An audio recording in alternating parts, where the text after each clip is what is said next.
Years ago, the great screen actor Jimmy Cagney was working with a young actress that was about to be fired. He went to the director and said, "Let me talk to her." And he walked over to the actress and he said, "Look, it's simple. You walk in the room, you plant your feet, look me in the eye, and tell the truth." The logo of the X-Files is "The truth is out there." The truth is out there. I'm going to paraphrase. The truth is in here. You're about to hear the truth. I'm an actor. My name is John Cipher. For 7 years, I walked through the door, planted my feet, and tried to tell the truth as Chief Daniels on Hill Street Blues, as General Craig on the hit sitcom Major Dad. I was 2 years on Dynasty. You're on Knots Landing. I've done 5 afternoon soap operas, 12 Broadway shows, and 20 films. One of the Broadway shows I did was the great musical Man of La Mancha on Broadway. I was Richard Kiley's original understudy. I sang the words to dream the impossible dream, to fight the unbeatable foe, to bear with unbearable sorrow, to run where the brave dare not go. I'm here to introduce your host this morning, Dr. Stephen Greer. He's a man who is running pell-mell where the brave dare not go. He was an emergency room physician. In fact, the director of emergency medicine at a major hospital in North Carolina. 3 years ago, he sat his wife and his 4 daughters down and said, "I've been doing this part-time, running after the truth, for 7 years now. Now I'm going to do it full-time." He walked away from all that money to pursue the truth. I always think of Hamlet's great line to Horatio, "There are more things between heaven and hell than are dreamed of in your philosophy, Horatio." I'm going to introduce a man who says, there are more things between heaven and hell than any of us have accepted. And I have the witnesses and the documents to prove it. Ladies and gentlemen, Dr. Stephen Greer.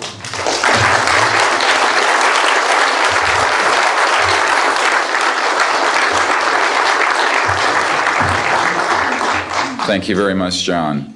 Members of the press, the American public, and people of the world.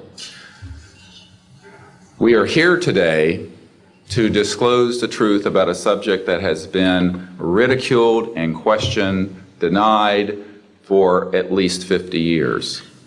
The men and women who are on this stage and the some 350 additional military intelligence witnesses to the so-called UFO matter and extraterrestrial intelligence can prove and will prove that we are not alone. I would like to thank Sarah McClendon, who is with us today, the famed White House correspondent, for her sponsorship of this meeting. Thank you very much, Sarah.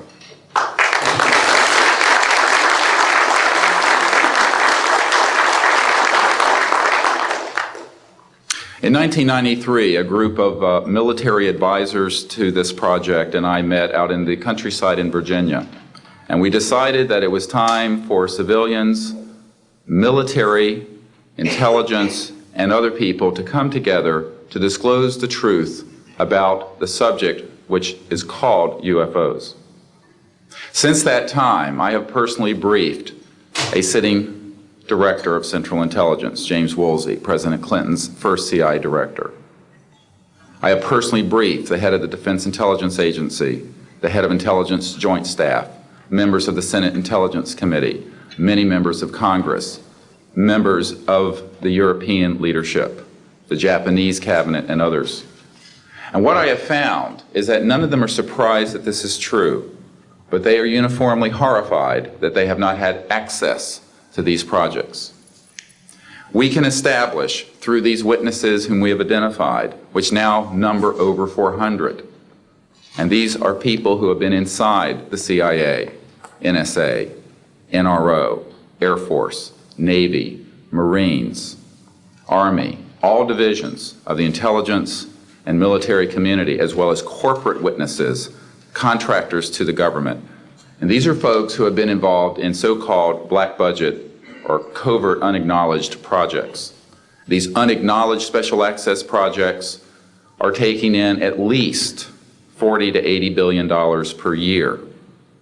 And they are sitting on technologies that can change the world forever. The reason we are coming forward now is that we are asking for the U.S. Congress and for President Bush to move towards an official inquiry and disclosure on this subject. It has the most profound implications for the human future, for the U.S. national security, and for world peace. Specifically, technologies connected to UFO and extraterrestrial vehicles, if declassified and used for peaceful energy generation and propulsion, would solve the looming energy crisis definitively, would end global warming, would correct the environmental challenges that the Earth is facing. It is also critical that we begin to debate as a society the propriety of placing weapons in space. If indeed, as we can prove, it is true that we are not alone and that space is territory which we are sharing with other civilizations, it could be a very imprudent, destabilizing thing to place weapons in space. This is not being debated because it is off the national and international radar screens. It needs to be placed on it, and we are here today to do it. We can establish through this testimony that these objects of extraterrestrial origin have been tracked on radar going thousands of miles per hour, stopping and making right-hand turns, that they use anti-gravity propulsion systems, which we have already figured out how they work in classified projects in the United States, Great Britain, and elsewhere. That these objects have landed on terra firma, at times have been disabled, and have been retrieved specifically by teams within the United States, that extraterrestrial life forms have been retrieved, and their vehicles have been taken and studied thoroughly for at least 50 years. We can prove through the testimony and documents that we will be presenting that this subject has been hidden from members of Congress and at least 2 administrations that we are aware of, presidential administrations, and that the Constitution of the United States has been subverted by the growing power of these classified projects, and that this is a danger to the national security. There is no evidence, I wish to emphasize, that these life forms from elsewhere are hostile towards us. But there is a great deal of evidence that they are concerned with our hostility. There are times when they have neutralized or rendered inert the launch capabilities of intercontinental ballistic missiles. Witnesses here today will describe those events to you. They have shown clearly that they do not want us to weaponize space, and yet we are proceeding down that dangerous path. And it will be established that these projects, because they have not been supervised properly by the Congress, by the U.S. President, by the international community, have become a threat to the national security.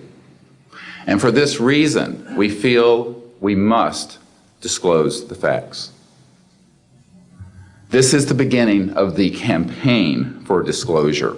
And in a memo that I wrote to President Bush last week, I've stated that this campaign will persist until our goals are met, and they are as follows. That we have open, honest hearings on the subject in the U.S. Congress. That there be a permanent ban on the weaponization of space or the targeting of any objects of extraterrestrial origin. That there be a full and complete study of classified technologies connected to this subject to see how they could be properly declassified and applied for peaceful energy generation so that the world may get off of fossil fuels in enough time to prevent greater ecosystem damage or war over the looming energy crisis, which is sure to sweep the Earth in the coming decade. This is a matter of the most pressing import. It has been ridiculed, yes. I know many in the media would like to talk about little green men. But in reality, the subject is laughed at because it is so serious. I have had grown men weep who are in the Pentagon, who are members of Congress, and who have said to me, what are we going to do? Here's what we will do. We will see that this matter is properly disclosed, and these courageous witnesses, the first 21 of over 100 that we have already interviewed on videotape, have stepped forward to speak the truth. Now, I expect people to be skeptical, but not irrationally so, because these men and women have come forward and they have their credentials, they can establish who they are, and they have been first-hand witnesses to some of the most important events in the history of the human race. As was pointed out to me by some of the men here, they were charged with handling the nuclear weapons of the United States. Their word was trusted on everything of great importance for the national security. We must trust their word now. As Monsignor Balducci said at the Vatican, in an interview I had with him recently, it is irrational not to accept the testimony of these witnesses. So please be skeptical, but that is not the same as prejudiced and closed-minded. This is a matter of great importance, and I ask the media, the scientific community, and the political community to look seriously at this matter and to do the right thing for humanity and for our children. We have available for the media and for members of Congress a nearly 500-page briefing document with transcripts from dozens of these top-secret witnesses. We have a 4-hour videotape summary. It's not a commercial product, I'll warn you, from this project of the 120 hours that we have in interviews so far. They've been boiled down to 4 hours, and it's available for the Congress to review and for the major media to review. We can establish that this subject is real and has tremendous significance for the human future. I ask on all of you who are listening to contact the members of Congress that represent you and the leaders around the world and other countries and ask them to hold an honest inquiry into this subject to support a ban on weaponizing space, since we are sharing space with other life forms. And that we move quickly as a people to understanding that this is the end of the childhood of the human race.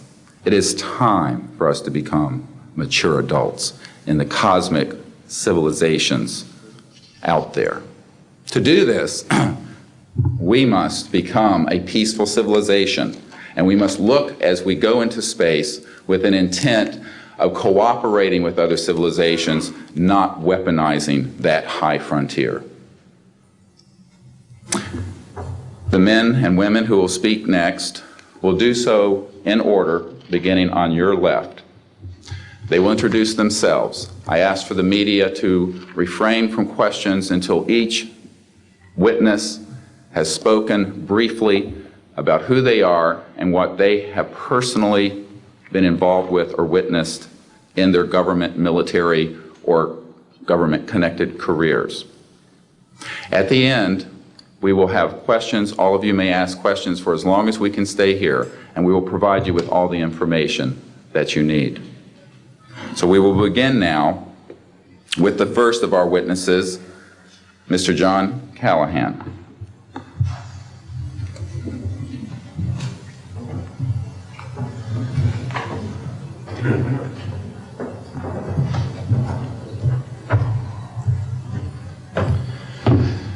My name is John Callahan. I'm a retired FAA employee. I was the division manager for the Accidents Evaluation and Investigation Division in DC. About 2 years before I retired, I received a call from Alaska region where the region wanted to know what to tell the media.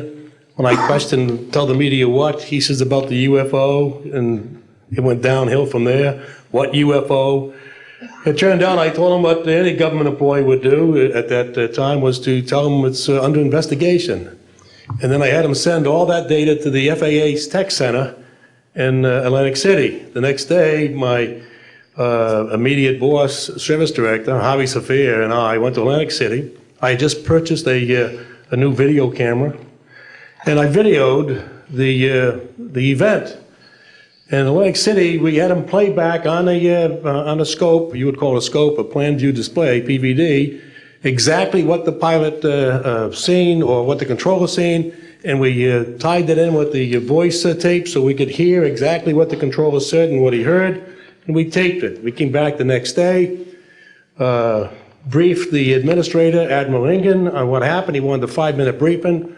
After we started the briefing, he wanted to know if he could see the video. We put the video on. He watched the video, the whole video. The next day, he set up a meeting for me to give a dog and pony show to President Reagan's scientific staff and whoever they brought over, and to hand off all that data to them. That morning in the FAA round room, it was either 9 or 10 o'clock, 3 men from Reagan's scientific staff, 3 CIA people, 3 FBI people, and I don't remember who the other guys were, along with all the FAA experts that I brought with me that could decide or talk about the hardware and the software, how it worked. We put on a dog and pony show. We let them watch the video. We had all the data there. We had all the printouts that the computer put out. They got all excited over it. When it was all done, the CIA, one of the CIA men told the people they were now sworn to secrecy, that this meeting never happened and this event never happened. When I asked him why, I thought it was probably just a stealth bomber at the time, he says, well, this is the first time that we have recorded radar data on a UFO, and these guys are going to get all excited, drooling over all this data. I said, well, you're going to tell the public about it? And he says, no, we don't tell the public about this. It would panic the public. He says, we're going to go back and study this. I said, okay. It was what he was going to do. Now, I've told this story many times, and I get sometimes funny looks from people. I have with me the voice tapes of the controllers that were involved, the FAA original tapes. See, after we handed this stuff off to the president's staff, the FAA didn't know what to do with it. We don't separate UFOs from real traffic, so it's not our problem, okay? I have a copy of the original of the video that we took, which is rather interesting. And once the thing was all over, the reports started coming into my office, but because it wasn't an FAA air traffic problem, the FAA's report ended up on a table in my office. And it stayed there until I retired, when one of the staffers packed up all my gear and helped it move to my house. Also, in a box I found just a few days ago, in my 1992 tax return, I have the target printouts from the computer data, which, so if you wanted to or look at every target that was up there at the time, you can now reproduce this from this piece of paper here. And it's called the UFO incident, Japan 1648, I believe the number was. It happened on November the 18th, 1986. I'm prepared to go to Congress, to swear before Congress that everything I've told you people and everything that is here is the truth. Thank you.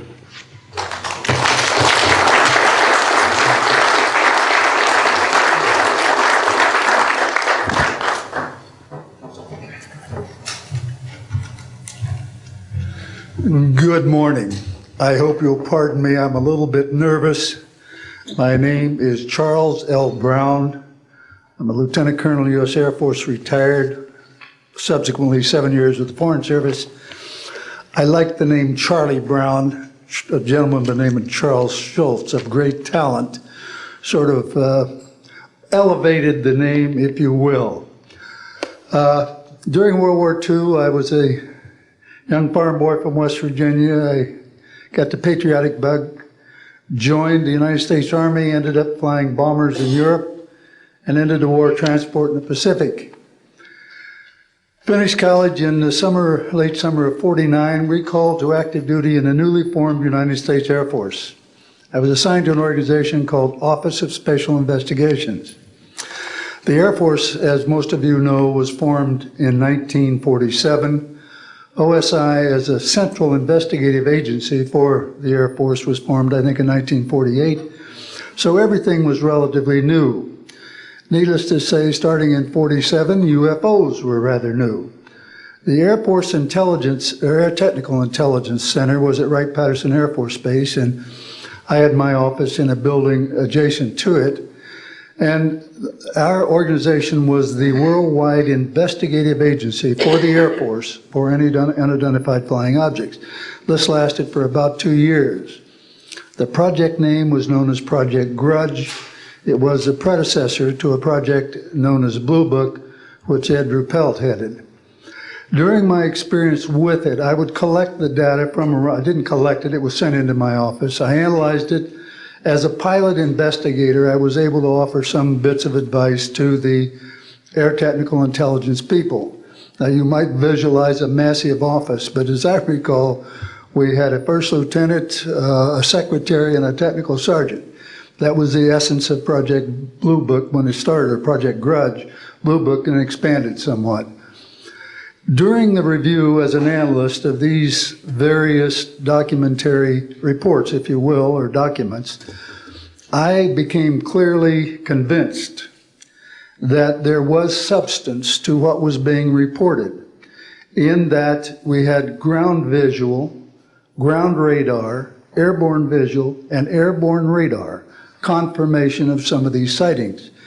The individuals who made the sightings were everything from airline pilots, military pilots, police officers, some of the people that your lives depend upon on a daily basis.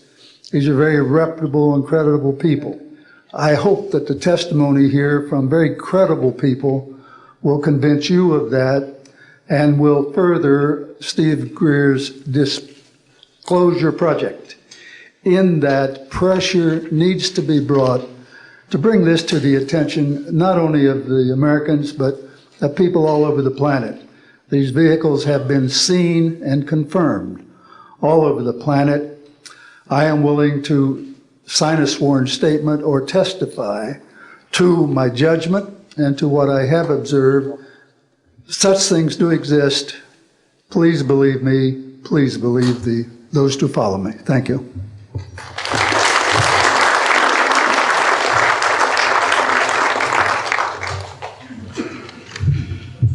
My name is Michael Smith.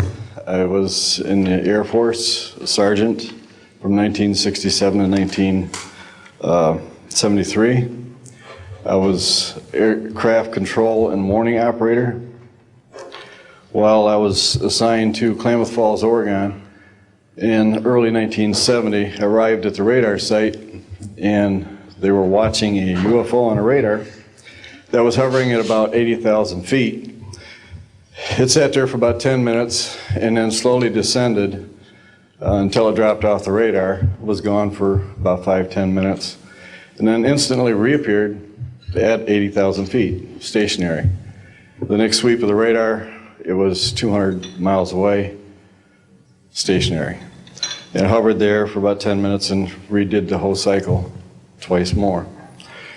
When I found out what you normally do when you see a UFO, I was told that you notify NORAD, you don't necessarily write anything down, you don't write anything down, and you keep it to yourself. It's a need-to-know basis only. And NORAD one night called me about later in the year to let me know as a heads up that there was a UFO coming up the California coastline. I asked them what I should do about this. They said, nothing, don't write it down, it's just a heads up.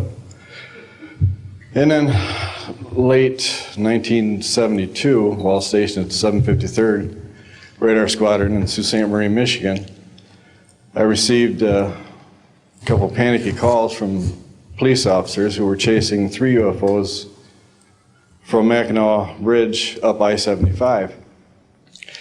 So I immediately checked the radar, confirmed that they were there, called NORAD, and they were concerned because they had 2 inbound B-52s going to Kinslow Air Force Base. So they diverted them because they didn't want any proximity of the two. And that night I answered many calls from the police department, sheriff's department and stuff. And my standard response was that there was nothing on radar. And I will testify to this under oath to a congressional hearing.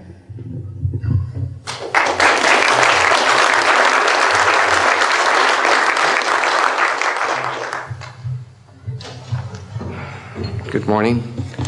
My name is Enrique Colbeck. I am a air traffic controller. I'm sorry for my English. I'm so scared. I'm not accustomed to talk in front of a lot of people. I'm here because I'm being a witness in a voluntary way on my work. I work in Mexico City as radar controller and the International Airport of Mexico. And I'm going to give an example about this science that we have in Mexico for several years, and this issue happens a lot of times on my country, unfortunately. For example, March 4, 1992, we detected 15 objects west side of the Toluca airport, that is very close of our international airport at 50 miles, more or less. Then July 28 of 1994, we have almost a collision or something that we can name in that way with an international flight, domestic flight of Aeromexico 129, commanded by the pilot Raimundo Cervantes Ruano, that has a trash or something about in his main landing gear in the right leg. That's occurred night at 10:30, more or less. Then in the next week, the same year, in the same moment, the Aeromexico Flight 904 has another almost collision that was reported for the pilot Corso, the Capitan Corso, at 11:30 in the morning, and we detect that object on a radar. Suddenly, just for a moment. Then, in the next week, we have a lot of sightings reported by the pilots that give us information about the weird traffic or something, bright lights, and different times, and we detect some of them in that week.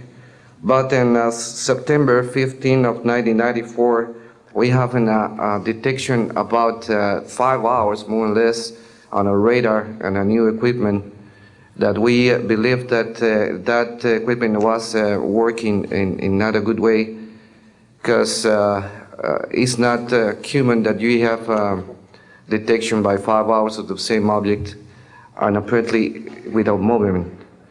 Well, we concur with the technical persons of radar in our country that the radar system was working well, and was very exciting, and we surprised when at the next day we received information about a periodist named Jaime Maussan that is studied these cases in Mexico, about that a sighting from a lot of people in the Metepec city.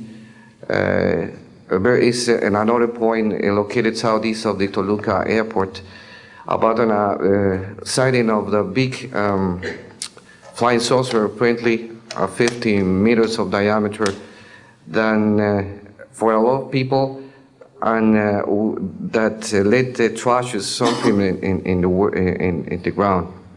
Well, next, November 24 of 1994,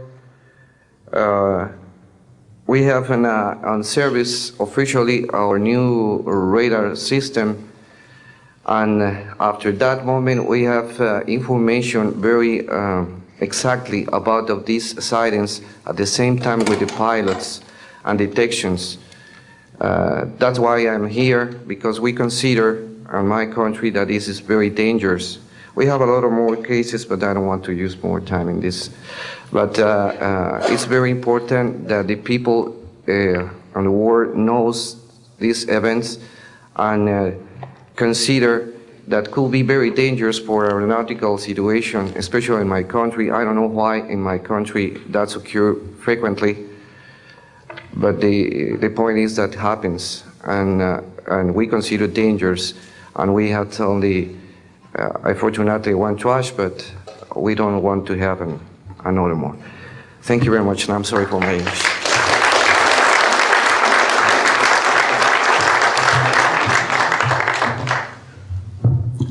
My name is Graham Bethune. I'm a retired Navy commander, pilot, had a top secret clearance.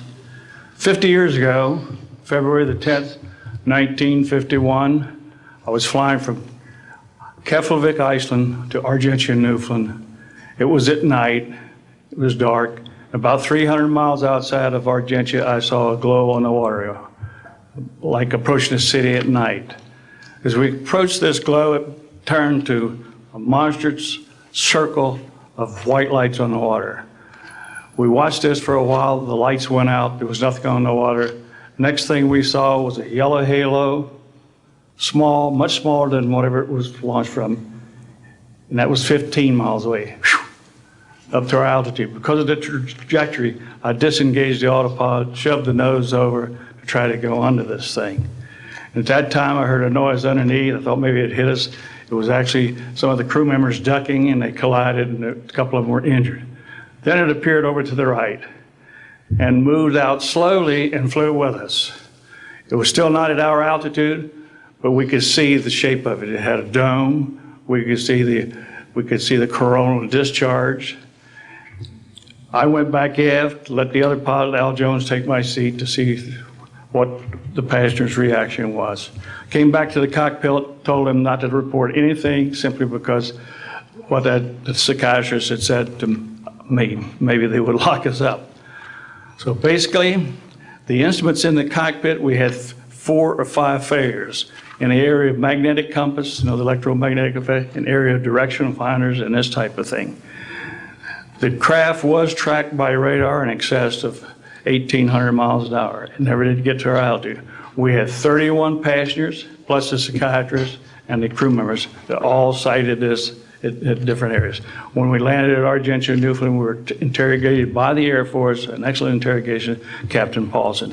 When we landed at the Naval Air Test Center here at Patuxent River, we were required by Navy intelligence to make out individual reports.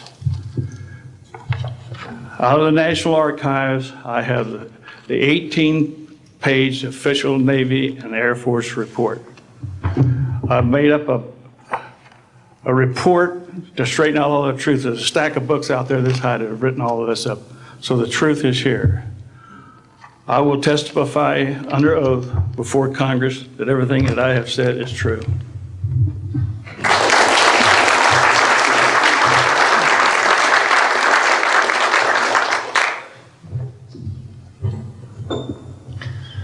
My name is Dan Willis. I was in the United States Navy. I held a top secret crypto level 14 extra sensitive material handling security clearance. I worked in the code room at the Naval Communications Station in San Francisco. In 1969, I received a priority message from a ship near Alaska that was classified as secret. The ship reported merging out of the ocean near port bow, a brightly glowing reddish-orange elliptical object, approximately 70 feet in diameter, emerged out of the water, shot into space, traveling at about 7,000 miles per hour. This was tracked on ship's radar and substantiated. Years later, I worked at the Naval Electronic Engineering Center in San Diego for 13 years. The co-worker who I worked with worked at the NORAD facility. When he first started working at the facility, he noticed objects going on the screens that track everything out in space and in the air, objects going off the scale, doing right-angle turns. When he inquired, his older supervisor advised him that, quote, it was just a visit from one of our little friends. He thought this was a little unusual. These statements are true and willing to testify under oath before Congress. Thank you.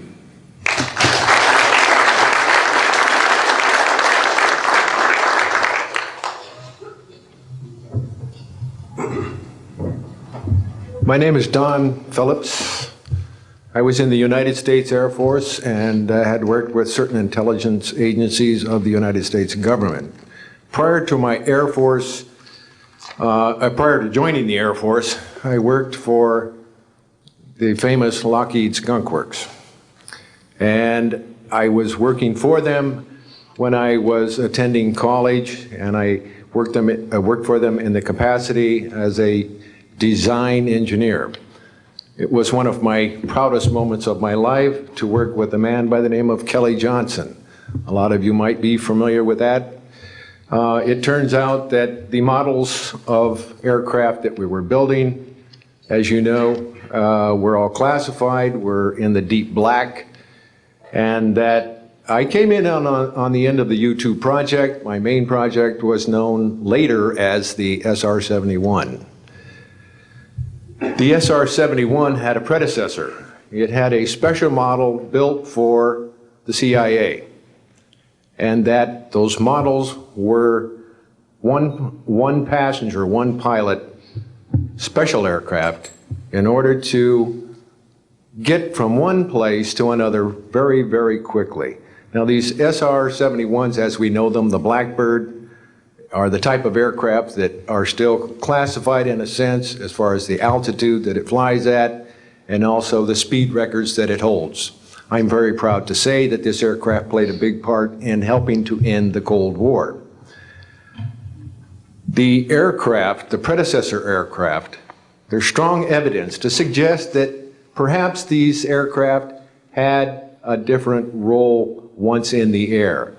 Each pilot, and I know a few of them, each pilot had an assignment before they took off, okay? They learned about the assignment immediately prior to takeoff, and there's strong evidence to suggest that there was a dual role in that they were monitoring some type of traffic to and from planet Earth. This can be verified at a later point. I'll jump into my military experience. My first field assignment for the United States Air Force was at Las Vegas Air Force Station. And that was my first experience with Las Vegas, and I couldn't understand why people were being so excited about going to a place such as this, but I soon found out about a year later.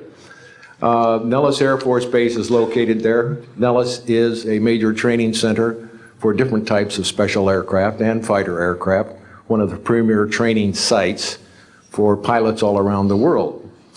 However, when I learned that my assignment was at a radar site 50 miles out of town, up near Mount Charleston, I had no idea where I'd be, so finally in the daylight I was able to find the location and reported in 1965 for duty.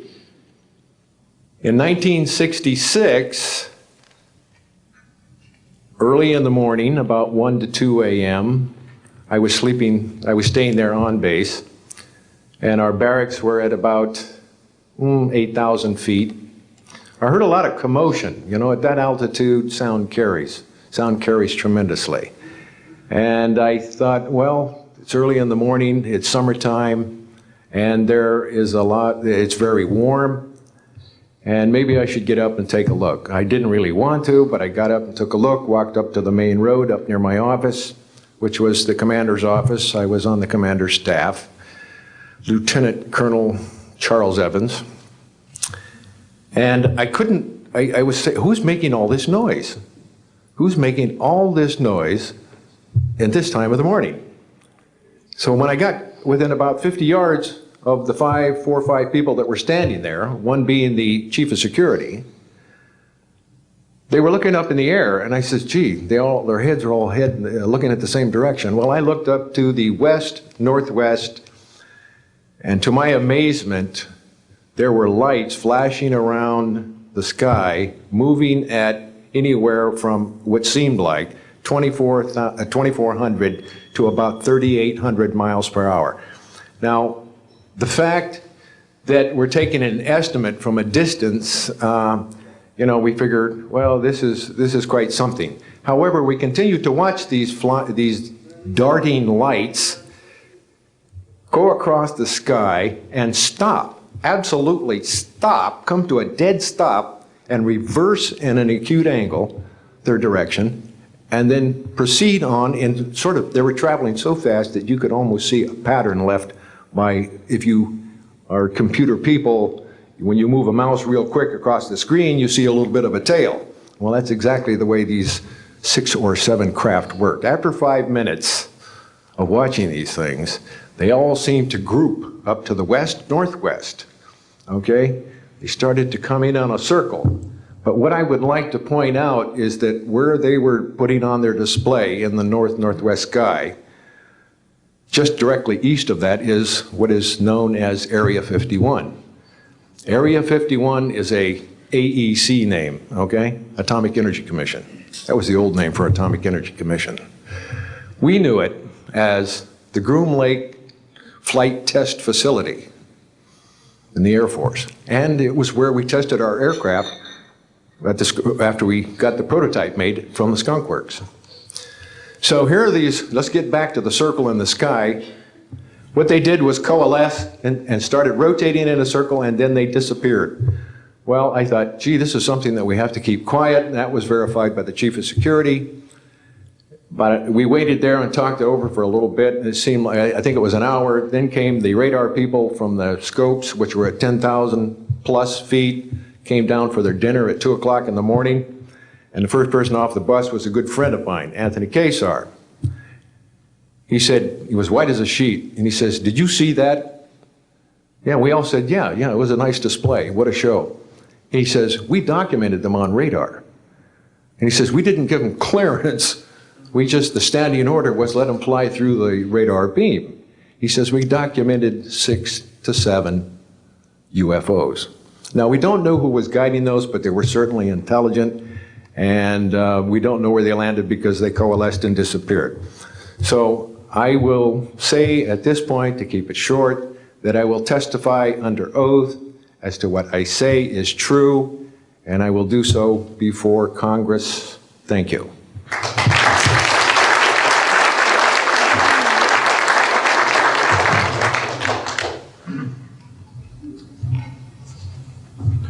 My name is Robert Solis. Contrary to what it says on the card, I was not a lieutenant colonel in the Air Force. I was in the Air Force active duty after I graduated from the Air Force Academy in 1964 until 1971 and separated as a captain. In March of 1967, I was stationed at Malmstrom Air Force Base, Montana, as a missile launch officer, Minuteman missiles. On an early morning of March 16th, 1967, I got a call from my security guard, primary security guard upstairs. We had about 6, as I recall, flight security airmen upstairs. I was downstairs 60 feet underground in a capsule, monitoring and controlling 10 nuclear-tipped Minuteman missiles. I got a call that morning that they were seeing strange lights flying in the sky. I disregarded that call, told them to call me when something more significant happened. I got another call subsequent to that call, and this time it was a more intense tone in the guard's voice. It was very clearly very frightened. He said there was a bright, glowing red object hovering outside the front gate. It was oval-shaped. He had all the other guards out there with their weapons drawn. Right after that call, I woke up my commander, who was on a rest period, Fred Mywald, a retired colonel now, and told him about the phone calls. As I was telling him about the phone calls, my weapons started going down, one after the other. They went into a no-go condition, what we call a no-go condition. They were unlaunchable. We lost somewhere between 6 and 8 weapons that morning. within minutes of having received that second phone call of a UFO hovering outside the front gate. Again, that morning, after reporting it to the command post, we were informed that a very similar incident happened at Echo Flight. I was at Oscar Flight. They lost all 10 of their weapons under similar circumstances, very similar circumstances, where UFOs were sighted over the launch facilities. They had maintenance crews and security crews out there that had spent the night, and they were reporting UFOs over those sites. And the commander of that flight was Eric Carlson. He also separated as a captain, and the deputy commander was Walt Fiegel, retired as a lieutenant colonel. We have those witnesses that I just mentioned, the names I just mentioned have spoken of this event before, and they will back up this story. We also have documentation that I received through FOA requests from the Air Force outlining the Echo Flight incident, and including in that documentation a reference to UFOs.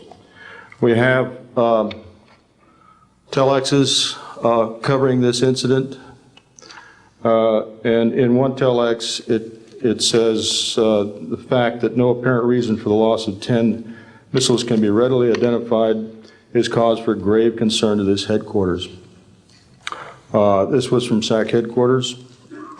So we've got those telexes. I've got about 12 witnesses that'll verify parts of this story, including of a man who investigated the incident afterwards for the Air Force, and you'll hear a little bit more about that from the next witness. And also another guard that witnessed a UFO in that same time period, and another officer who retired a full colonel who had other reports of UFOs. Ancillary to that, excuse me, I've got the complete report on a Minot, North Dakota incident. That was Minot Air Force Base, North Dakota, which happened in August of 1966. Very similar UFOs sighted over missile silos, and also a UFO incident that was investigated by the Air Force immediately after our incident within a week. I'm willing to testify to the truth of all these matters that I've spoken about this in front of Congress under oath. Thank you.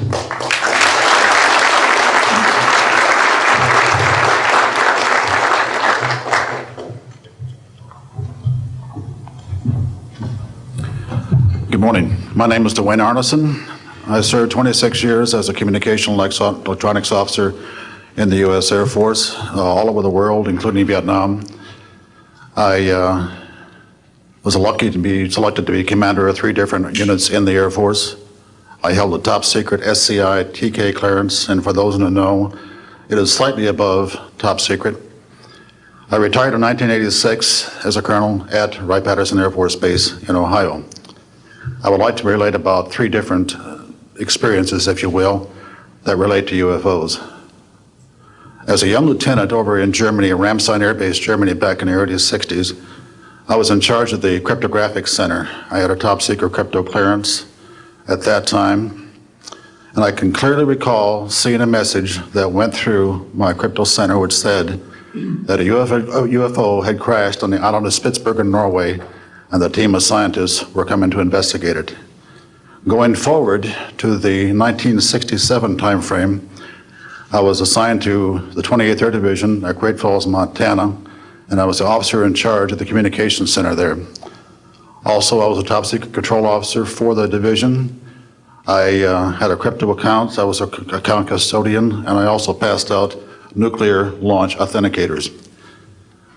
During that time, I can recall seeing a message come through that communications center which said, basically what Bob just got through talking about, is that a UFO was seen near the missile silos and the missiles were deactivated. Coincidentally, The person that Boeing sent to investigate the particular missile conditions, if you will, what made them shut down, was my first manager at Boeing, Mr. Bob Kaminsky, who has since passed away. And I can recall him on different occasions. He lived close to me in Auburn, Washington. That's where I'm from. And he said, Arnie, he says, those missiles were perfectly clean. That was the result. So the last incident concerned when I was as a commander of the unit in Great Falls, or in Caswell Air Force Station, Maine. I had contacts with the security police at Loring Air Force Base, and they told about UFOs that were seen near the nuclear weapon storage areas on Loring Air Force Base. And I'd be glad to testify to Congress that this is absolutely the truth. Thank you.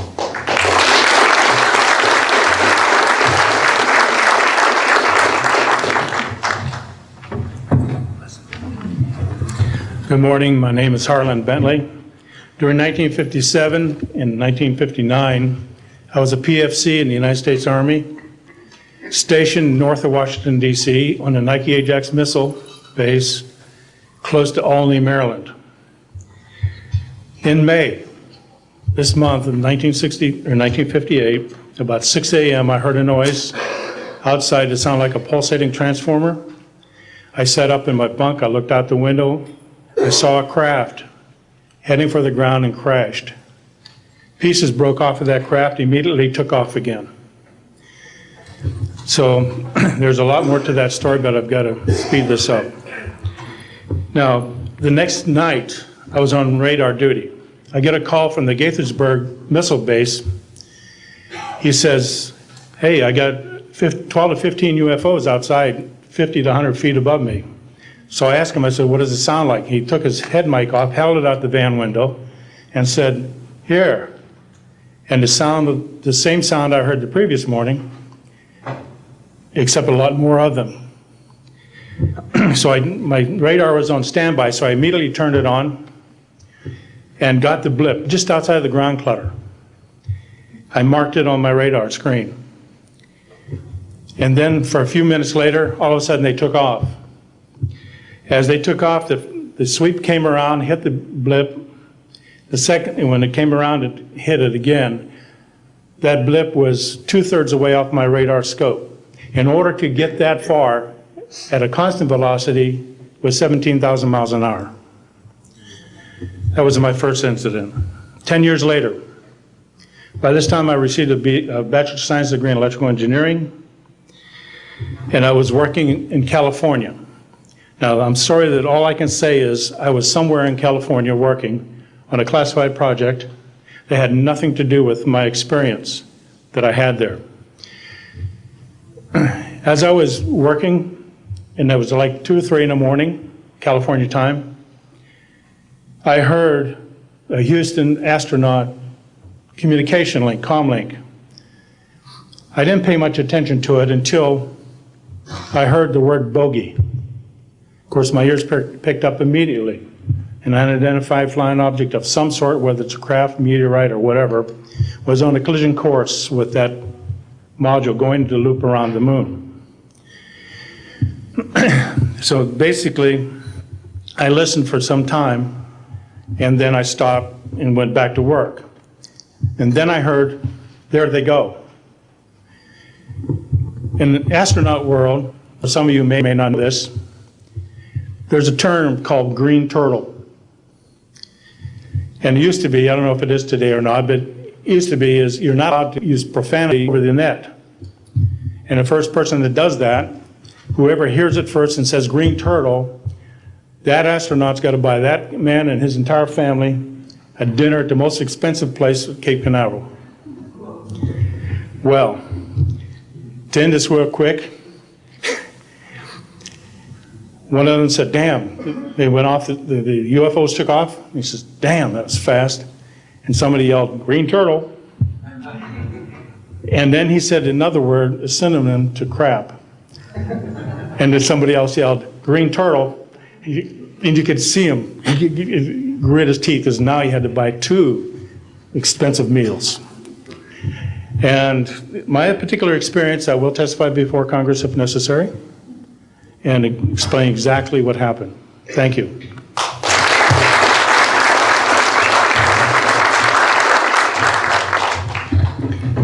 My name is John Maynard. I'm retired Army. I retired as a Sergeant First Class. For my entire 21 years of service, I held a top secret clearance. Compartmentalized at times to as high as TK, Omni, Crypto, and others. I had access to very, very sensitive documents. My testimony is basically two-pronged. One, I retired from DIA in 1980. And when as an administrator, you take over an office, you take over everything and you sign for everything. And I signed for well over 2,000 documents. In order to sign and inventory those things, you have to read them. Not word for word, but basically I went through every document to make sure that it was complete. It was there as they told me. I turned my charge over to the next person, those same documents were there. So I got quite a good knowledge of what was going on in those documents, and believe me, there are many, many different references to UFOs. There was also NPIC pictures that shows that it would targeted objects that were casing you out. Now, I worked on the SALT 1 and SALT 2 areas for the office that I worked in. So we were taking pictures all the time for verification of nuclear disarmament. And there were some objects in those pictures that didn't belong there. The second prong to this whole thing is that a lot of people talk about conspiracies over a shadow government. I'm willing to testify before Congress that these black operations do exist. I nearly became part of it. But I saw the light, I think, or was it? And I got out. And that's it. We have to disclose what we know. And I am willing to testify before Congress under oath, or before any other organization, that what I witnessed was true.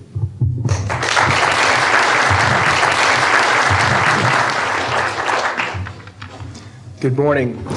My name is Carl Wolf, and I was a precision electronics photographic repairman with a top secret crypto clearance in the United States Air Force. I was stationed at Langley Air Force Base in Virginia.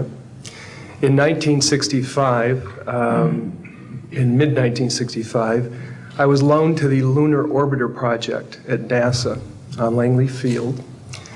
Dr. Colley was in charge of that project.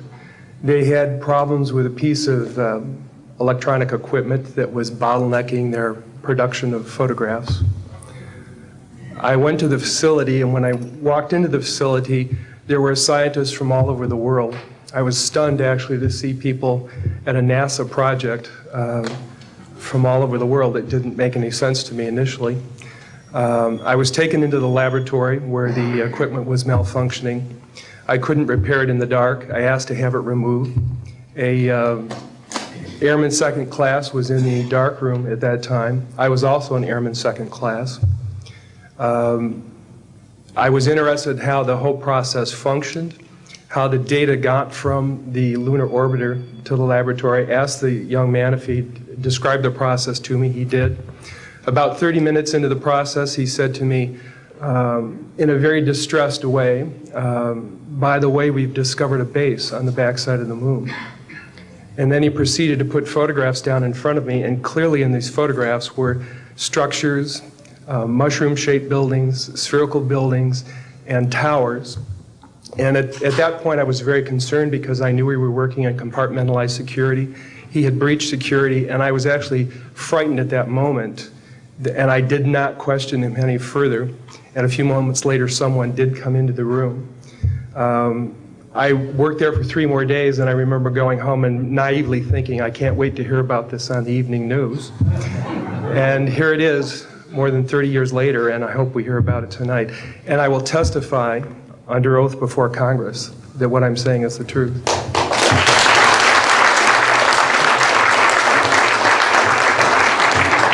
Thank you, Carl. Good morning, everyone.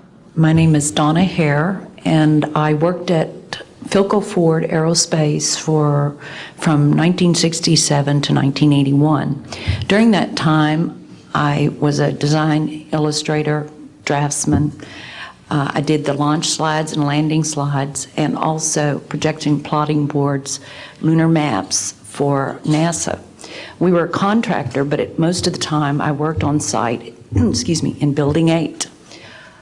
I had the opportunity to do extra work during downtime, which was between missions, and I walked into a photo lab, which was the NASA lab across the hallway. I had a secret clearance, which is not that high, but I was able to go into restricted areas, which this was. At the time, I was talking to one of the techs in there, and he drew my attention to a photograph, a NASA photograph. It had a dot on it, and I said, "What is that?" Well, he drew my attention to it, and I said, "Is that a dot on the emulsion?" And he said, and he's smiling, and he has his hands crossed, and he said, "Round dots on the emulsion don't leave round shadows on the ground." And this was an aerial photograph of the Earth, I'm assuming the Earth, because it had pine trees on it, and the shadows of the craft, or whatever it was, were in the same angle as the trees. And by its very nature, UFO, and I wanted to clarify that to a gentleman that was talking to me, means unidentified. So I did not know what this was. But I realized at this point that it's very secret, that it was kept secret, because I asked him, "What are you going to do with this piece of information?" And he said, "We always airbrush these out before we sell them to the public." So they're pesky little creatures appearing on this photograph they wanted to get rid of. After that, I decided I would ask questions to other people that work there. And I found that I had to ask them away from the site and not on site. A guard told me that he was asked to burn some photographs and not to look at them. And there was another guard guarding him, who was in green fatigues, watching him burn the photographs. And he said he was too tempted. He looked at one, and it was a picture of a UFO, and he was very descriptive. I can go into that later with anyone. He immediately was hit in the head, and he had a big gash in his forehead. He was knocked out, and he's terrified, so he would have to be protected. Another incident, I knew someone in quarantine with the Apollo astronauts. He told me that the Apollo astronauts saw craft on the moon when we landed, and that is what he told me. And he also was afraid. He said that the astronauts are told to keep this quiet. They're not allowed to talk about it. So I do want to let you know that I worked out there for a number of years, and I ran into this. So it's not something everyone knows that works out there for a long time. My boss didn't know about it. Some people that sat right next to me didn't know about it. It's very strange, because I don't know how they can do it, but they can let some people know about it and then others not. I'm willing to testify before Congress that what I'm saying is true, and thank you very much. Thank you.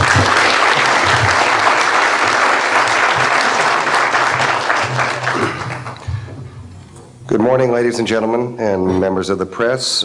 My name is Larry Warren. 20 years ago, in 1980, I was a security specialist assigned to RAF Bentwaters, Woodbridge, NATO Air Force facilities in Suffolk, East Anglia. I had a secret security clearance. I guarded our backline nuclear weapons that were stored there at the time, without the knowledge of the people of Great Britain. I went through a portion of a 3-night UFO event where objects made incursions over our WSA, fired pencil-thin beams of light into them, and adversely affected the ordnance, possibly.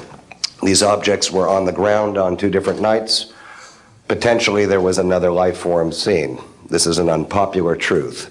These events were of extreme defense significance to not only Her Majesty's government, but this government as well, and they are still shrouded in secrecy. They are very complex, they are very vast. This is more about a human rights issue than just a UFO issue. 20 years ago, this room would be empty. I see a turn in history. This is history in motion, but unfortunately it's history with the security classification. I would be more than honored to swear under oath that I experienced what I did, I saw what I saw, These events produced not only, after numerous denials by this government, a memo by Lieutenant Colonel Charles Holt, our deputy base commander, which reads like science fiction. It also produced, years later, an on-site audio tape he made as these objects performed their feats and did what they did and violated airspace. These events are of extreme defense significance. I hope my brothers in arms that went through these events will be given immunity at some point and be able to join us here. It is an honor to share the stage with all of these people. And I think for all of our children, my son Dennis, God bless you, son, we can change the world. You're heroes for being here also, and I will testify in front of Congress if asked to. God bless. Thank you.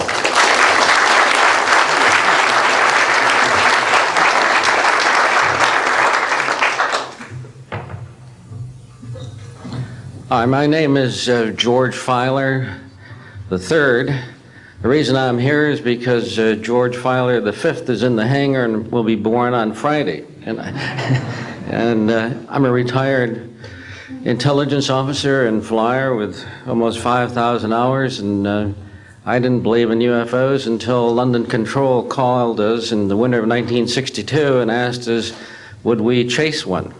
And we said, sure. So we let down from 30,000 feet to 1,000 feet where the UFO was hovering, and we went into a steep dive and actually exceeded the red line of the aircraft. So it's kind of dangerous chasing UFOs. In any case, I was able to get the UFO on the aircraft radar at about 40 miles, and we could see a light out in the distance, and as we closed, we kept on picking up this radar return. Point I'm mentioning that the radar return was very distinct and solid, indicating it was some kind of a metallic object. We got about a mile from the UFO, and it kind of lit up in the sky and went off into space, very similar to what the shuttle looks like when it takes off. Later on, I was working in intelligence. In Vietnam, I briefed General Brown about UFOs. When I was in 21st Air Force, in McGuire Air Force Base, I briefed General Glau about a UFO over Tehran, Iran in 1976. That two F-4s from the Iranian Air Force had taken off and tried to intercept the UFO. And when they turned on their fire control systems, they immediately went on. All the electrical systems went out. The planes had to return to base. This was particularly significant because it was also picked up on satellites. In 1978, on January 18th, I was going into the base. Every morning I did the briefing to the general staff, and I noticed that there are some lights off in the distance at the end of the runway there. And when I got into the command post, the senior master sergeant in charge said that there had been UFOs in the pattern all night. They're on radar. The tower had seen them. They got in aircraft reports and so on. And that one had landed or crashed at Fort Dix. Fort Dix and McGuire are right together. And this is kind of like the Roswell of the East. But in any case, an alien had come off the craft and had been shot by a military policeman, and apparently was wounded and was heading for McGuire. So for whatever reason, the aliens liked the Air Force better than the Army, perhaps because they're shooting at them. But in any case, our security police went out there and found him on the end of the runway dead. And they asked me to brief the general staff, General Tom Sadler, and at the 8 o'clock stand-up briefing, and I said, I don't think I want to do this. You know, the general doesn't have a good sense of humor, and I'm not sure I believe this. So I did some checking, called the 438th Command Post, and everybody had pretty much the same story. And at 8 o'clock that morning, just before I went on, was going to brief this, and I was very worried about it. They said, don't brief it, that it's too hot, so to speak. That's pretty much my story, and I'm prepared to tell the story in front of Congress, and it is the truth. Now, because of this, I've stayed interested in UFOs, and I'm the Eastern Director of the Mutual UFO Network. And between the National Reporting Center and Peter Davenport and the MUFON, we get 100 reports a week on average of people from all over the United States that see these things regularly. And if you start checking, they're out there and they're low, and people are seeing them all the time. And these are highly qualified people, all of whom essentially give us the reports by email. Thank you.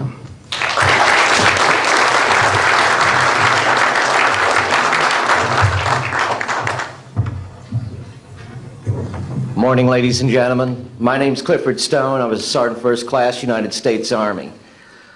I had a secret clearance with nuclear surety. I could get the clearance that I needed to do whatever it was that was necessary for me to do at the time on special operations when I was called in on those. What I'm referring to here is that I was involved in situations where we actually did recoveries of crashed saucers, for lack of a better term, debris thereof. There were bodies that were involved with some of these crashes, also some were alive. While we were doing all this, we were telling the American public there was nothing to it. We were telling the world there was nothing to it. I'd like to go into detail on some of the cases, about the nuts and bolts cases right here, but I will be available if you have any questions concerning my involvement in this. You can talk to Dr. Greer to arrange for me to get to talk to you. But the whole situation is, we've set back, we've told the American people that there's no such thing as UFOs. I've been involved where we have recovered these objects. We know them to be of extraterrestrials. In 1969, I had an event that happened to me while I was stationed at Fort Lee, Virginia. We went to Indiantown Gap, Pennsylvania. That would be my first exposure to any time that we would be recovering an unidentified flying object. When we went there, we already had people that was already in the facility. We were a backup team, which was supposed to be NBC because there was supposed to be some nuclear materials that was on board this craft. Later on, most people involved would have been, were to be told that there was nothing on board it. It was nothing more than just a crash of one of our aircraft. I know better because I was one of the people that approached it with a Geiger counter to get surface readings. I was the first person to go ahead and see that there were bodies on it. That would be the first of approximately 12 events. UFO crashes are not events that take place every day. They're rare. I know we're not alone in the universe. I know that the absence of evidence is not evidence of absence. It's evidence that has been denied to the American people.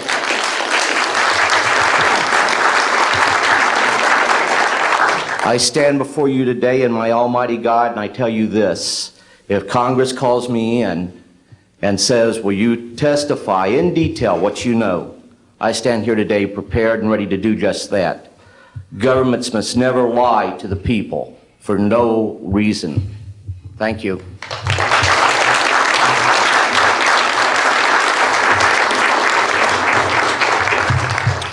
Good morning.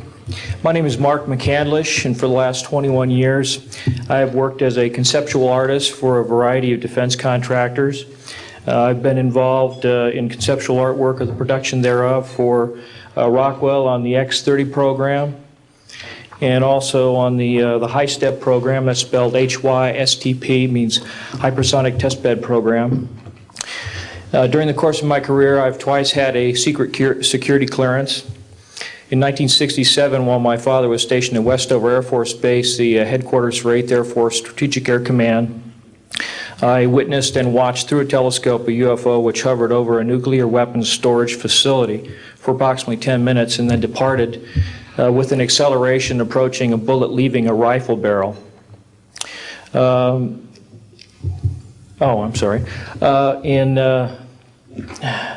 1988, in November, a college buddy of mine, an associate by the name of Brad Sorensen, informed me that he had personally witnessed 3 flying saucers at a very large hangar at Norton Air Force Base during the course of an air show that was held on Saturday, November 12, 1988. I subsequently called my congressman from that district. I called his office. This was Congressman George E. Brown, Jr., who at the time was the chairman of the Congressional Committee on Space Science and Advanced Technology. I naturally assumed that since this presentation that Brad talked about was for top military brass and certain congressional individuals, that his office must have coordinated this with the local Air Force Office of Public Affairs. A male staff member in Congressman Brown's office not only confirmed the exhibit, but the fact that there were 3 discs at that exhibit. These discs were hovering off the floor without any visible means of support. They were referred to as alien reproduction vehicles, also nicknamed the flux liner because they used high voltage electricity. Let's see. To keep things short, this is a diagram that I made based on a sketch that Brad Sorensen did for me in rough form shortly after he had his sighting, and subsequently cleaned that drawing up and made it much more accurate. And that's the drawing that Dr. Greer is holding there now. Later on, I obtained photographs that were taken in 1967 by a military pilot, Harvey Williams, flying a C-47 for the Air Force at 12,000 feet, approximately 25 miles southwest of Provo, Utah. This particular vehicle matches the so-called ARV in all proportions and respects in terms of the detail of the shape of the craft. And this was photographed, as I say, in June or July of June of 1967. I later spoke to a gentleman by the name of Kent Sellen that I met at an air show at Edwards Air Force Base in 1992, the first unveiling publicly of the B-2 bomber. He indicated to me that in 1973, when he was a crew chief working on experimental aircraft at Edwards Air Force Base, that he had unintentionally wandered into an area where there was a classified aircraft, namely the ARV. He described it in detail, and he added other details to the account concerning the configuration and the operation of the vehicle that Brad Sorensen was not aware of. Subsequently, Brad Sorensen met with the famous aeronautical designer Burt Rutan, gave him a copy of this blueprint which you've just been shown. Mr. Rutan felt that it was a joke and put it on his wall as kind of a joke. And a third party confirmed for me later that a Colonel Ray Walsh from Edwards Air Force Base was visiting Mr. Rutan, saw this blueprint on the wall and registered quite a degree of shock and anger, wanted to know where the hell he got this blueprint, because there was in fact such a craft at that time, approximately 1994-95, in a hangar at Edwards Air Force Base, North Base Complex at that time. Subsequently, I've done a lot of research on this product, this vehicle. I've come across a number of declassified documents that show that the Air Force, as early as 1960, was wind tunnel testing flying saucer shapes up to Mach 20. And I also have declassified NASA documents that show similar shapes. In fact, this is the document here that more or less details the wind tunnel testing up to Mach 20. This is the NASA document right here that was declassified, and it shows a variety of spherical and lenticular shapes that were flight tested up to, or I should say, wind tunnel tested up to Mach 6. I subsequently obtained a copy of an inter-office memo from Hercules Aerospace that describes a particular type of science involving something called zero-point energy and scalar waves. According to Brad Sorensen, this is the basis of the technology for these anti-gravity propulsion systems. This particular document here describes 6 different meetings involving the Defense Intelligence Agency and cooperative efforts with the Russian scientific community in investigating this, what is called the fundamental enabling technology that was originally discovered apparently by Nikola Tesla in the early 1900s. Anyway, I could provide you much more detail at a later time, and I am prepared to testify in detail concerning these events and their truthfulness before Congress. Thank you very much.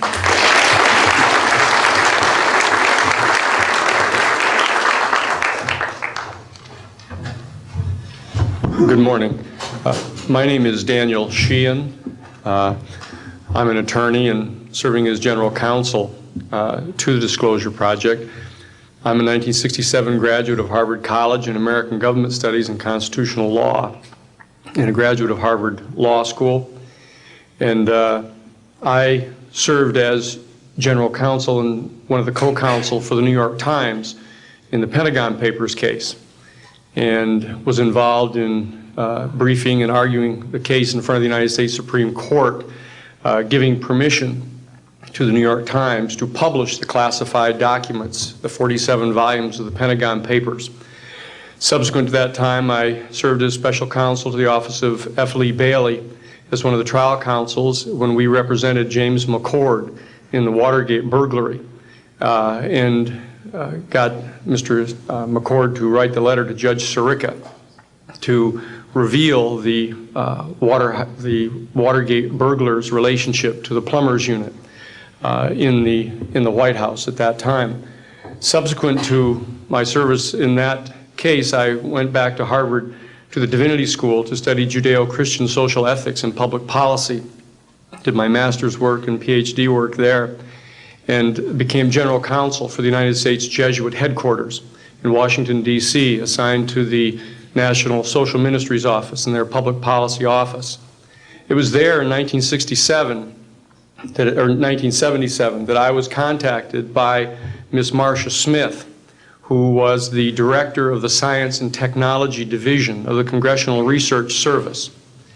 She asked to meet with me, and I met with her, and she informed me that President Carter, upon taking office in January of 1977, held a meeting with then the Director of Central Intelligence, who was George Bush Sr., and demanded that the Director of Central Intelligence turn over to the President the classified information about unidentified flying objects and the information that was in the possession of the United States intelligence community concerning the existence of extraterrestrial intelligence. This information was refused to the President of the United States by the Director of Central Intelligence, George Bush Sr. The Director insisted that the President, in order to have access to this information, needed to have clearance to contact the Congressional Research Service, to contact the United States House of Representatives Science and Technology Division, to have them undertake a process to declassify this information, because the DCI suspected that the President was preparing to reveal this information to the American public. The Congressional Research Service Science and Technology Division, under the directorship of Marcia Smith, was contacted by the House Science and Technology Committee and instructed to undertake a major investigation of the existence of extraterrestrial intelligence and the relationship of the UFO phenomenon to this. I was contacted by Ms. Smith and asked, in my capacity as general counsel to the United States Jesuit headquarters, National Social Ministry Office, to see if we could obtain access to the Vatican Library, to obtain the information that the Vatican had with regard to extraterrestrial intelligence and the phenomenon of the UFOs. I pursued that with the permission of Father William J. Davis, the director of the National Office, and we were refused access as the United States Jesuit Order to the information in the possession of the Vatican Library.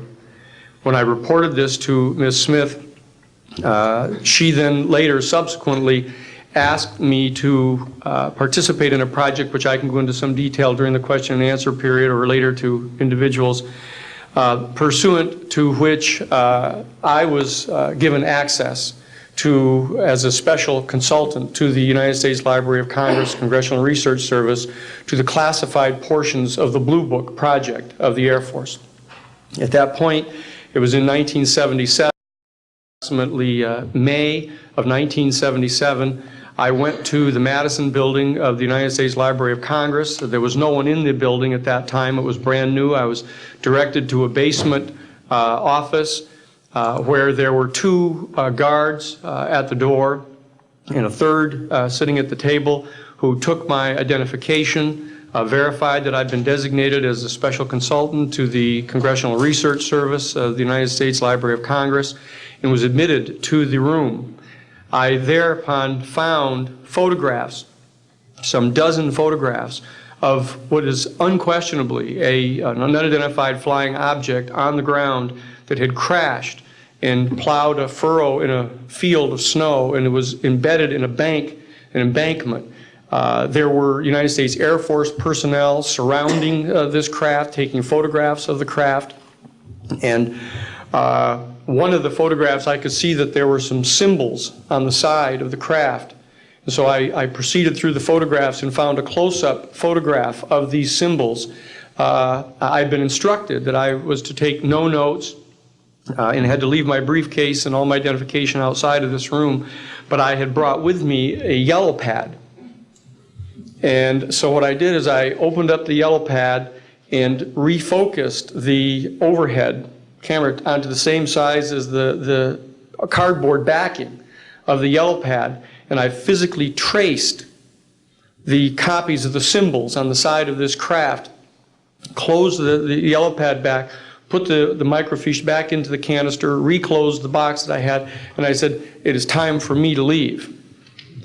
And I took this and proceeded to leave the office, at which point the security guards stopped me, and one of them said, "What is that you have there, Mr. Sheehan?"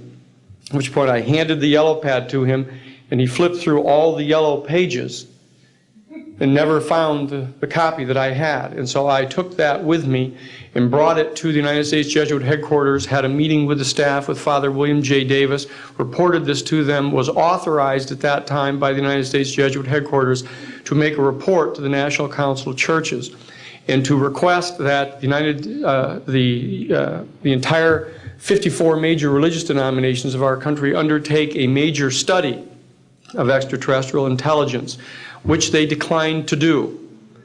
I was subsequently asked to deliver a 3-hour closed-door seminar to the top 50 scientists of the Jet Propulsion Laboratory of SETI, the Search for Extraterrestrial Intelligence, which I did do in 1977. I'm more than happy to testify under oath to these details to the United States Congress, and would be happy to meet with any members of the press at that time. You may recall I also served as chief counsel to the Karen Silkwood case, in which we obtained the rulings in the Karen Silkwood case. I also served as chief counsel in the Iran-Contra case. It was the first one to testify before the United States Congress to the existence of the off-the-shelf enterprise of Richard Secord and Albert Hakim. I'll be more than happy to share the details of what I believe to be the relationship between this off-the-shelf enterprise and the secret government, which is concealing this information from the American public.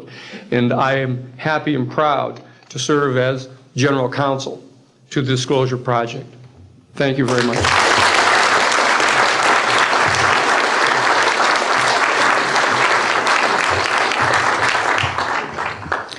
Good morning. My name is Carol Rosen. In 1974, after being a 6th grade school teacher, I was introduced to the late Dr. Wernher von Braun, in the U.S. the father of rocketry. In my first meeting with him, during that first 3.5 hours, he said to me, "Carol, you will stop the weaponization of space." And I said, you know, teachers don't stop until June. He said, "No, you have to understand, this is February, and we have to prevent the weaponization of space because there is a lie being told to everyone that the weaponization of space is now first being based upon the evil empire, the Russians. There are many enemies," he said, "against whom we're going to build this space-based weapon system. The first of whom was the Russians, which was existing at that time. Then there would be terrorists. Then there would be third world countries. Now we call them rogue nations or nations of concern. Then there would be asteroids." And then he would repeat to me over and over, and the last card, the last card, the last card would be the extraterrestrial threat. Well, at the time, I kind of laughed when he said asteroids, and when he said extraterrestrials, I knew I wasn't going to deal with that subject. And now we hear on the news just today, this week, that they've slid in another enemy. Only this time we're going to protect our satellites. In other words, we have to have some reason to spend these trillions, to waste these dollars on a space-based weapon system, and they're all lies. This is a system, he told me, that would never protect anyone. Even back then, he talked about suitcase bombs. He talked about chemical, viral, bacterial, biological warfare that these space-based weapons would never protect us against. And then he told me that, in fact, if you travel around the world, which I did after he died in 1977, I met with people in over 100 countries who were friends.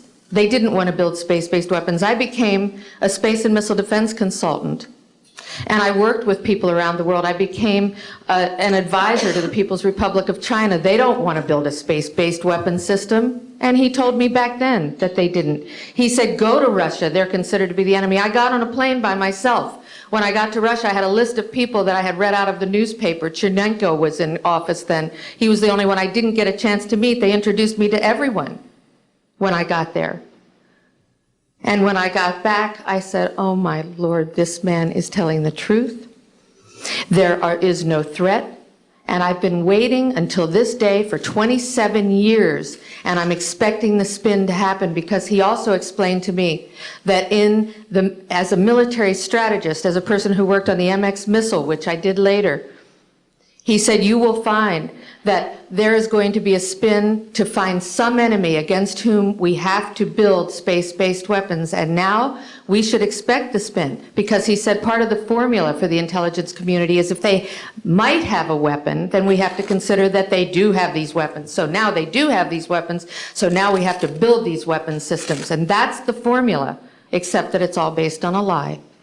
And we have witnesses here today that have shown you that these extraterrestrial beings, that these craft that have come here are now not UFOs, they're identified flying objects, and we know that they have beings in them. And we have witnesses here who have told you that they can shut down our missile silos, they can stop a rocket going into space that's a test. We have witnesses here who have worked in the classified departments, who have the courage to come forward here to support what Wernher von Braun told me back in 1974 to 77. And I will testify before the Congress that when I founded the Institute for Security and Cooperation in Outer Space, which I shut down a few years ago because I didn't believe we had a chance with this huge, integrated around the world, complex weapon system, that we had any chance at all of transforming that war industry into a space industry that could provide benefits, like Dr. Greer has said, of global warming. We can end that situation of that problem. We can end the energy crisis. We can build now non-polluting technologies. Wernher von Braun used to tell me that we could have cars back then that drove around off the ground. He described this to me on beams so that we have no pollution on this planet. And we can solve the problems of the people that are urgent and potential, and the other animals and the other cultures on Earth and in space. And we can end the arms race without dislocating the industry jobs, without disrupting the economy, by transforming, Wernher von Braun told me, the war industry into a global cooperative space industry that will provide, he said, finally, more jobs and profits on this planet than during any hot or cold wartime, more products and services that can be applied directly to solving the problems of this planet. And we can have a whole planet now that lives in peace on Earth, with all the cultures on Earth, and with all the extraterrestrial cultures in space. And these are words that Wernher von Braun told me in 1974, and I will testify before the Congress under oath about everything I have said and more. Thank you.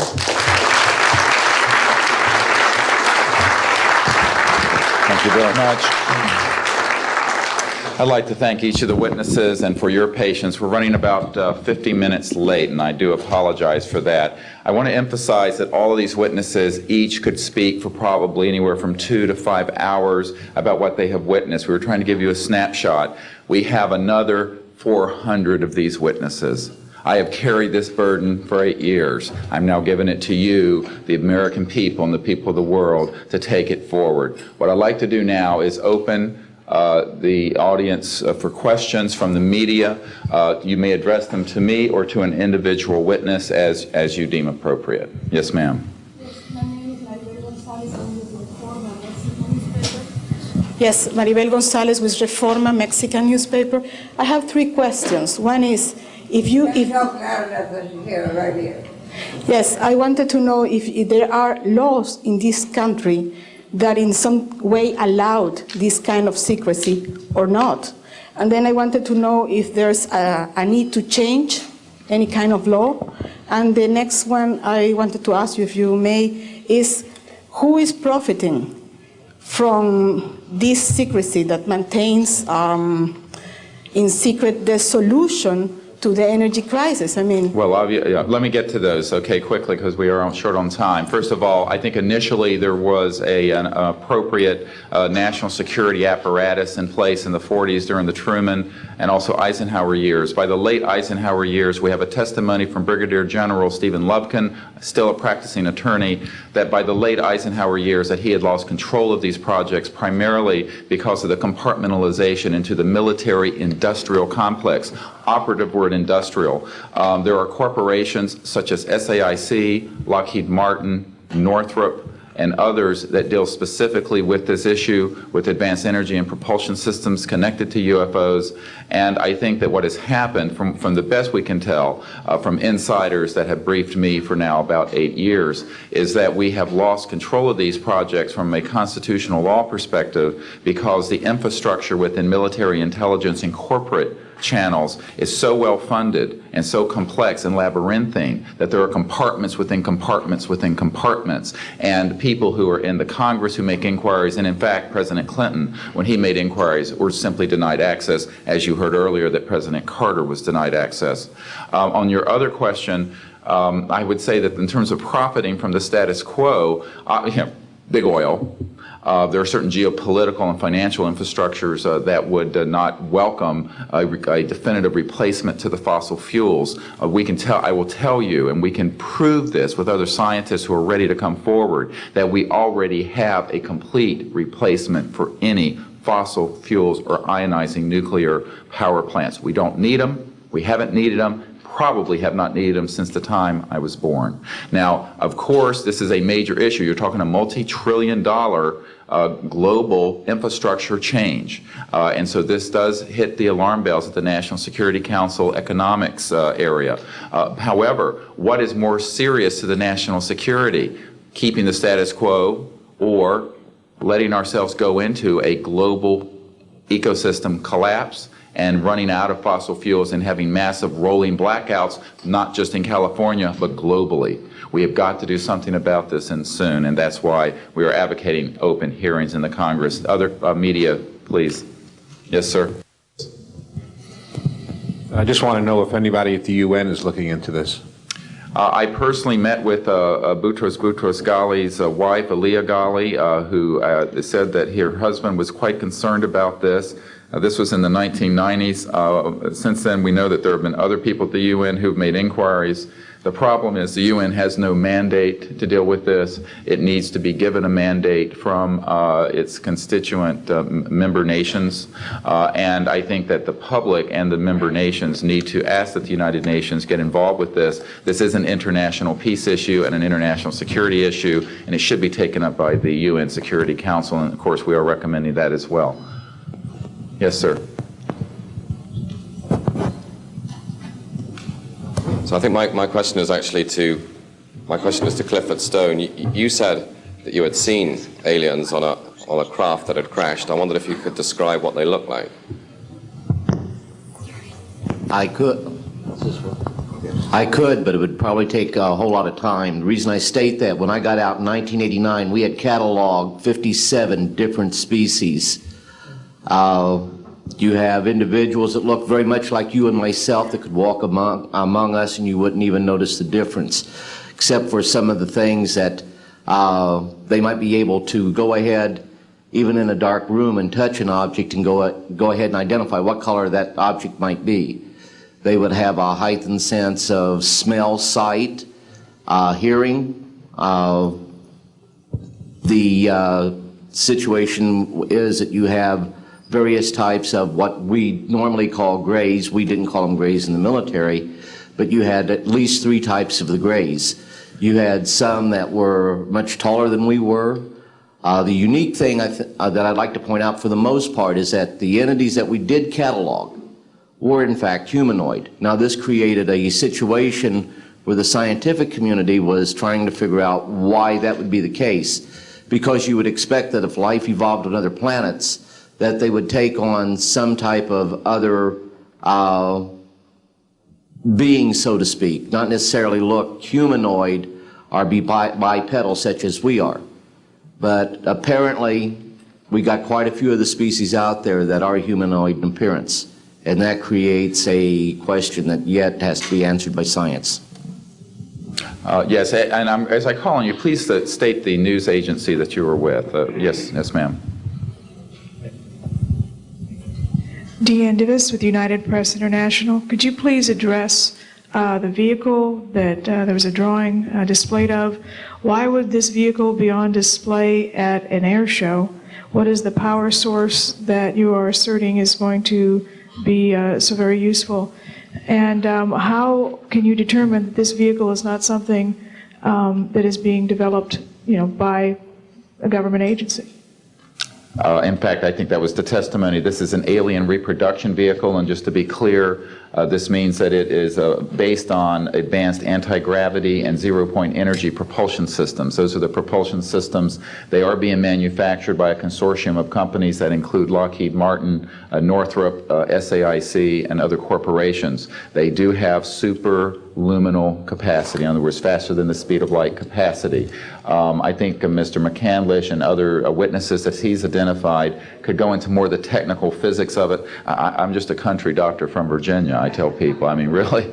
And but this is actually what is the reason it's called alien reproduction vehicle is that it's based on the study of extraterrestrial vehicles, but it is manufactured by human military intelligence, aerospace contracting arrangements. And this is very important. It means that we, Homo sapiens, have the ability to access this so-called zero-point field of energy, which is the ambient field of energy from which all matter and energy is fluxing, and can access that energy and generate all the power we need to run this planet without fossil fuels or pollution.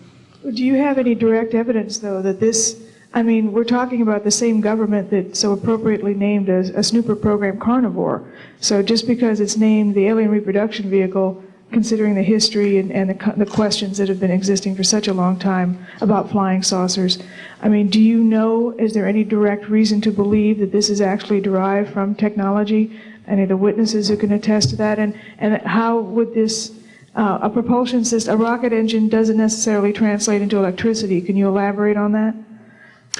Well, the first part of your question, I would say that the testimony of witnesses we have, some of whom are here, others that are not here, but they're in the briefing materials, is that we have studied specifically extraterrestrial vehicles which have been retrieved. The breakthroughs in that research have led to applications that have led to the building of this and similar anti-gravity devices.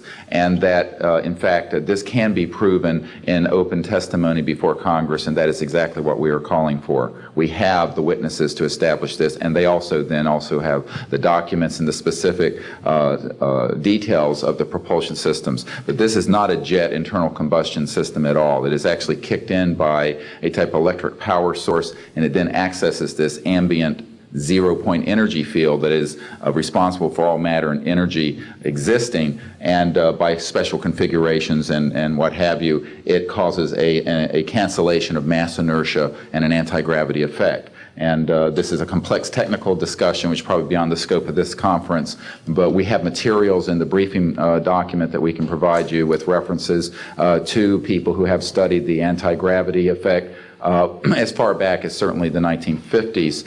We have one witness who said that his family was connected to the RAND Corporation, and that by the mid-1950s that more money had been spent on anti-gravity propulsion systems than the totality of the Manhattan Project. So yes, we can establish those elements. Other questions? Thank you. My name is Murray Felsher. I publish a newsletter downstairs here called the Washington Remote Sensing Letter that deals with reconnaissance and surveillance of the Earth from space. My question is this. Since 1972, with the launch of Landsat 1, and now with the launch of commercial space imagery, there are some archived, I would say, upwards of 35 million photographs of the Earth from space. And not one of them has shown a a flying saucer. Are you suggesting that these have been airbrushed out? We're suggesting that there is a system before the public gets hold of anything that's off of a government-connected satellite. There is a compartmented operation that does indeed sanitize them from this type of evidence. And I think the testimony of the gentleman who was with the Defense Intelligence Agency, Mr. Maynard, Ms. Hare, and others would substantiate that. We have other witnesses who have been involved in projects where such items have been sanitized out. It could also be that if you did a thorough search, you might find a few that slipped through. We obviously haven't had the research dollars to go through all the millions of images that are cataloged to look for them, but we do know there's been a very thorough sanitizing of this. And people should not be naive about the extent to which covert programs using billions of our tax dollars have been able to effectively hide this. This is one of the sort of myths of both the media and the public. It's sort of a Pollyanna myth that we live in a society where such things could not be done. In fact, they are done, and we can prove that they have been done. These entire proceedings here, and I'm wondering how your screening process went. Can you tell us a little bit about your satisfaction level with that? Well, I'm very satisfied that these are genuine and good people who are speaking truthfully. Out of 400 people that I'm dealing with, not 20 times this number, have I been fooled? Yeah. I'm an emergency doctor. Let me say something. People come into the emergency department with flank pain, writhing on a stretcher. What have they got? A kidney stone, right? Yeah, well, some of them go into the bathroom, prick their finger, and squeeze blood into the water, the urine sample, to show that they have blood in their urine so they can get a narcotic injection. Now, have I been scammed as an emergency doctor who has I'm bright enough to kind of know when I'm being scammed, but have I occasionally? Yeah. Is it possible? It's possible. Is it likely? No. And here's what's more important. You don't not treat or accept the testimony or the history of every patient that comes in with flank pain and assume that they're lying just because you've been scammed once or twice. This field, you make a very good point, is filled with hoaxes and scams and what have you. It doesn't mean, however, that all of it is. And in fact, what we're saying after 8 years of research, we have found the documents, the top secret witnesses, the insiders willing to testify under oath before Congress that this is true. Now, here's another key point. Some of the people who are in this witness pool, Mr. Sheehan, myself, and a couple of other attorneys, are members of state licensed professions. And what that means is that if we are perpetrating a hoax, we will lose our license to practice medicine, we will lose our license to practice law, because we'll be perpetrating a hoax upon the public. So what I would say to you is that the group of people before you are very credible, and the others whom we have identified are. We are not the CIA. We have not been able to do a $50,000 background check on each person. I'll give you that caveat. But we have done very serious interviews and vetting. And by the way, these people have presented their DD-214s, their defense forms, other documentation that show the two DD-214s and others that show that they were in the military at a certain place and a certain time. So we're very comfortable that, in fact, that the weight of the testimony will carry the day here and that this is real. Yes, I had an insight, and it relates to your question. There have been tens of thousands of sightings and experiences from all over the world. Only one of them needs to be true. Because if only one of them is true, then the entire case, the non-reality of these sightings, falls apart.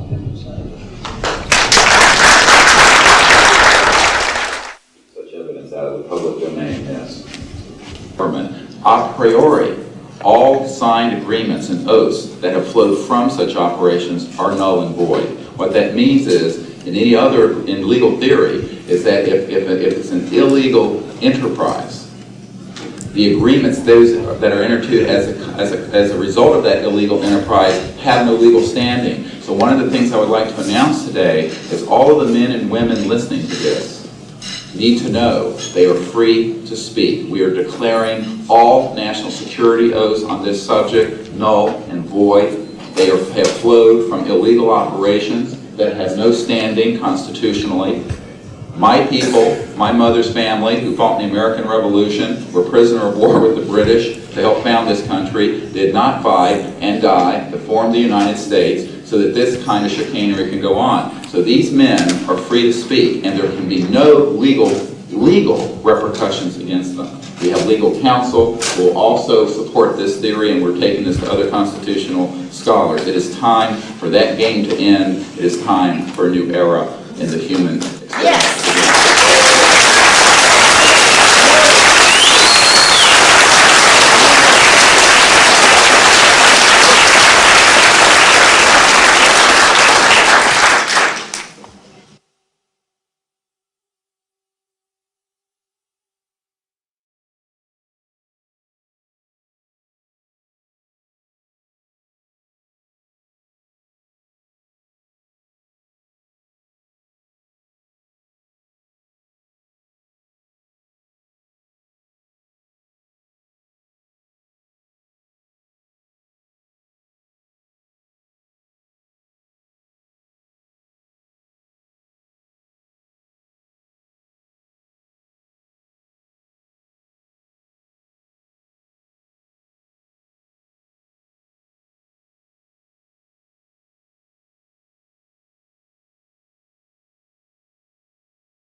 Occasion has also escaped the oversight of the president. We know for a fact that this has happened. I personally briefed President Clinton's first CIA director on this. I was informed that they had no access to these projects, although they knew they existed. I was told the same thing by the senior investigator for the Senate Appropriations Committee, a man named Dick D'Amato, who in 1994 told me that there were somewhere between $40 and $80 billion a year going into these classified projects, and that he, with a subpoena on behalf of the Senate and a top secret clearance, could not penetrate them. He told me these were the varsity team of all black projects, covert projects. So this is really serious stuff, and it brings into question, have we gone down the road that Eisenhower warned us about a little too far when he said, beware of the military-industrial complex, that it can escape the checks and balances of our democracy. And I think on this particular issue, it in fact has, and it's time for the Congress to represent the people in this regard and to reassert its oversight of these projects. One last question. When you talk about putting the checks and balances back into place, talk about the passion of these people, if you would. How confident are they? Well, they know what they saw. I mean, these are men ranging from Air Force and NRO officials to people who have been contract agents for the CIA to people who have been pilots in World War II and are heroes of our country, the greatest generation that Tom Brokaw talks about. And so what I have to say to you is that these people know what they saw. They're not going to be speaking about anything except what they directly witnessed. And we're not talking lights in the sky and swamp gas. We're talking people who have actually retrieved extraterrestrial vehicles who are going to be here today. Very good. We'll take one picture of that. That's concrete and that's based on reality. But anyone who does further research in this field will find that they are not hostile. None of them are hostile.